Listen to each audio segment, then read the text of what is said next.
Kia ora everyone, it's Faith here, Faith Wilson, and I give my apologies. I can't be with everyone in the panel today because something's come up, so I'm just making a video instead.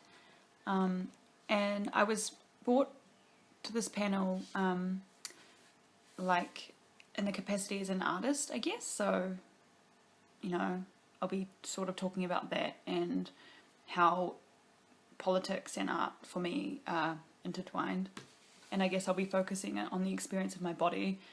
And so because of that, I'll just give a bit of background. I'm Samoan and Pakeha, and yeah, so I guess that has that really informs my politics. So I've written something and I'm going to read it, and I apologize if this video is really bad quality. So yeah, I'm recording it off like a really shitty iPhone like 4S, I think. So yeah, anyway, here we go. I didn't grow up speaking the language of politics.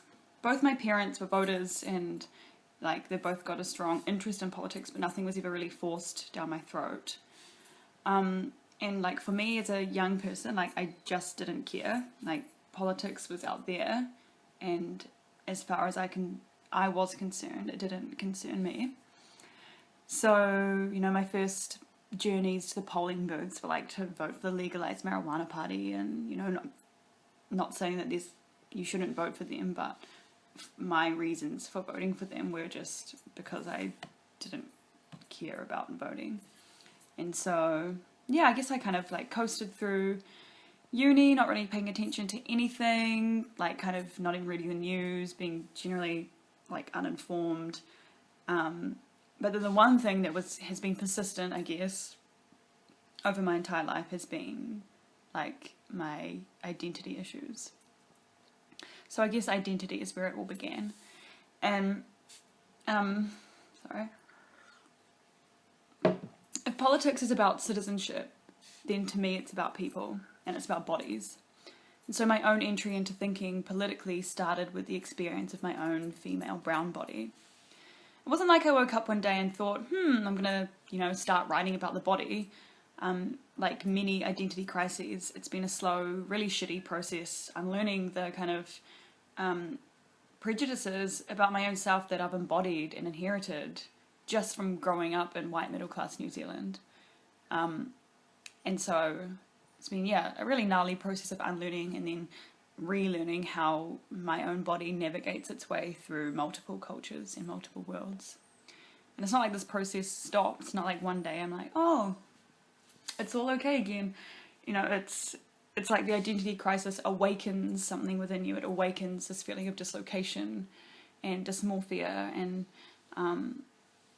once you've started coming to terms with the fact that this is actually your life, like this is the state of things, this is your body, it's kind of like the crisis transmogrifies into an acceptance of a self that is inherently fractured, that is a site of political tension.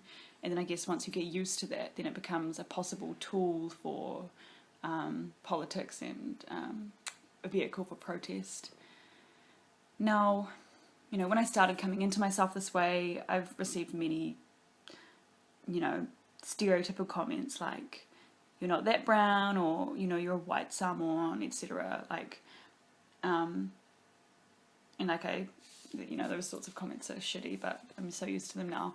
But, I am a good assimilator, because I've been assimilating since I was like, a little kid, like since I can remember. Which means the process of undoing that damage is so hard, because the ideas I've inherited about my body, that brown is ugly and that I was ugly and all the kind of things that flow on from that, all those ideas had really ossified by the time I'd even hit primary school. And I'm still dealing with the aftermath of this kind of thinking. I'm recovering from an eating disorder. I'm actually trying to convince myself that I'm worthy of, love and being loved. And, I actually allow myself to go out in the sun in summer, and I enjoy that. As a teenager, I would stay indoors so that I would not go brown. Like, that's fucked up. You know, and these are all things that I just had not, that I'd left unchallenged for so long. And I guess it's art that I turn to help me identify and articulate exactly what was happening in my life. So it's the politics of my body that I focus on because I can only speak from my own experience, but also because the event of the body in society is politics. What happens to my body, how I perceive it and how you perceive it, that's politics.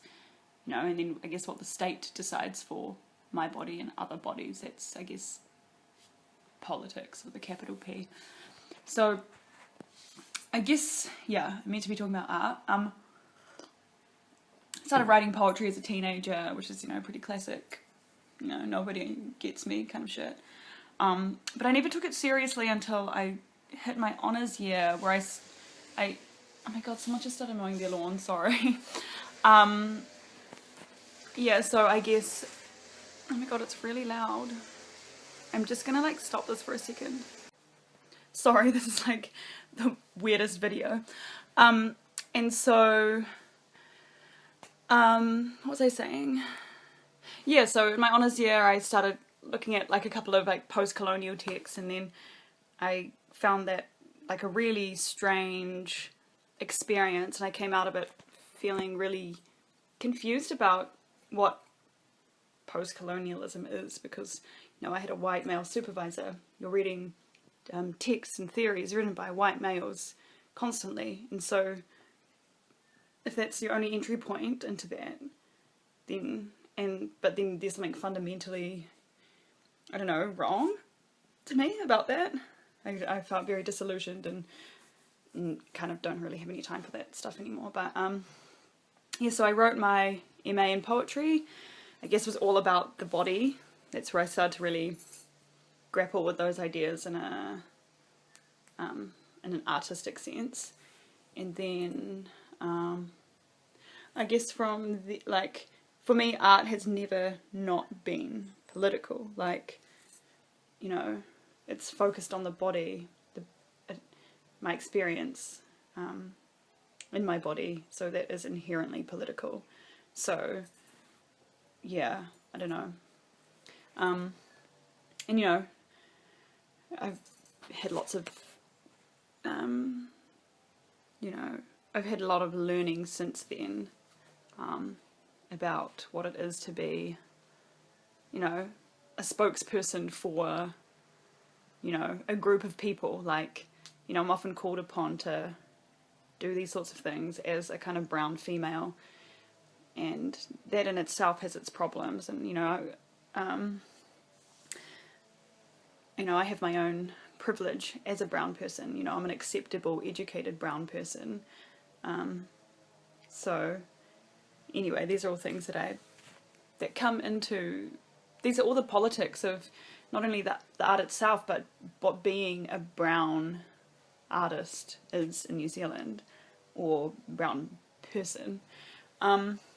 So yeah, I guess I've come to the point now where I'm like, I sort of feel responsible to speak in these spaces, if I'm called upon to do it. Obviously, and use my discernment if I don't think it's going to be of benefit. But, you know, yeah, as I said, I'm often included in these events which are aimed at a well-meaning liberal white audience, and that's something that I am constantly grappling with, because on the one hand I think there's like a futility when that occurs, and then I also think that, you know, I grew up with white middle-class people. I know how to assimilate, you know, as I said, I know how to assimilate, I know how to talk to that. So there's almost like there's always a battle between, do I abandon it or do I continue to try and help people understand? Anyway, so I'm selective about what I'll put my voice to these days, because, you know, burnout is real, and when you're one of a handful of people called upon to, you know, articulate struggle or educate and, you know, simplify, and, you know, and explain why people should give a fuck about, you know, brown bodies in Aotearoa, why you should give a fuck about poverty and the number of Māori in prisons and, you know, segregation in Auckland, the effects of colonialism, the oppressive and mean effects that present themselves as the everyday, you know, that shit affects real bodies. And so just how, you know, a discussion like this really helps, you know, what I deem the real politics of people, I don't know. So I always feel like I come to the end of something like this and realise that I'm probably talking to a bunch of people who think themselves exempt from responsibility, you know, but also that I come across as angry and radical, and I'm just telling the truth, like, yeah, so I'm no politician, you know, I barely call myself an artist, but I have love and I have care, and I guess I can use this platform to talk about what matters in Aotearoa and to me.